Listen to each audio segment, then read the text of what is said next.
Good day to everyone. I'm Victor B. Cañete from Davao City National High School.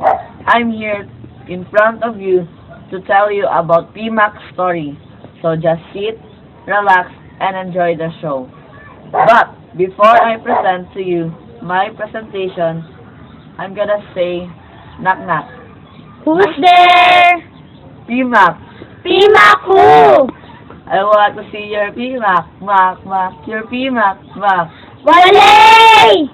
So the main cast of the PMAC is R. Mario Morer as Mac, Zabi Cahon as Nak, Kantapat Permpon Patcharasok as A, Nata Kongkuratpong as Ter, Riwat Kongrasri as Shin, Pong Saturn Jongwilak as Puwak. The conflict of the story is man versus man. The settings of the story is Prakanong in Thailand. So hers, so there is plot.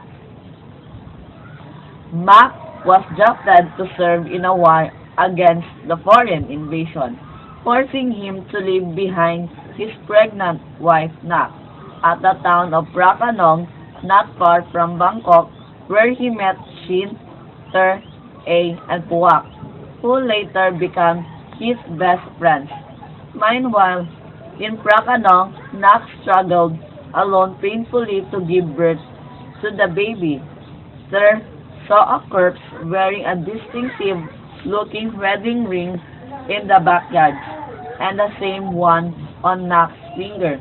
The remaining two friends started to believe Shin and Ter. After the four flat out said Nak is dead, Mak became angry with them for letting the rumor get the better of them and told them to leave. Seeing Mak suddenly bleeding chest wound, his distinctive wedding ring, and how he screamed when hit by a handful of holy rice, the four friends were conceived that he was a ghost and scrambled back to the house to rescue Nak.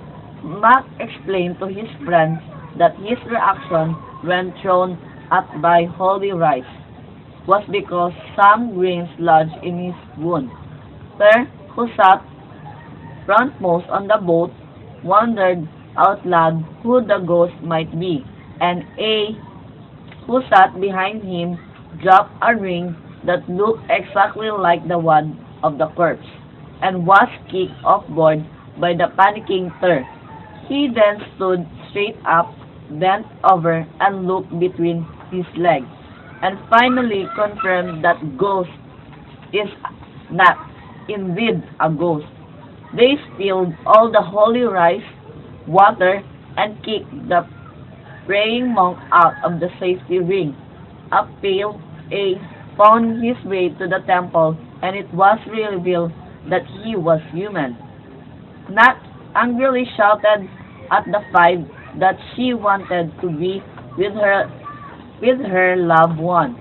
Mak then revealed he knew the truth about Nak all along. After listening to his friend, he then claimed that he is more afraid of living without her than of her ghostly form. In the credit scene, Mak, his wife, and his four friends live happily in the village. It also revealed that her child also possessed some of her abilities. So the moral lesson is don't judge the people by their physical appearance. So that's all. Thank you and goodbye.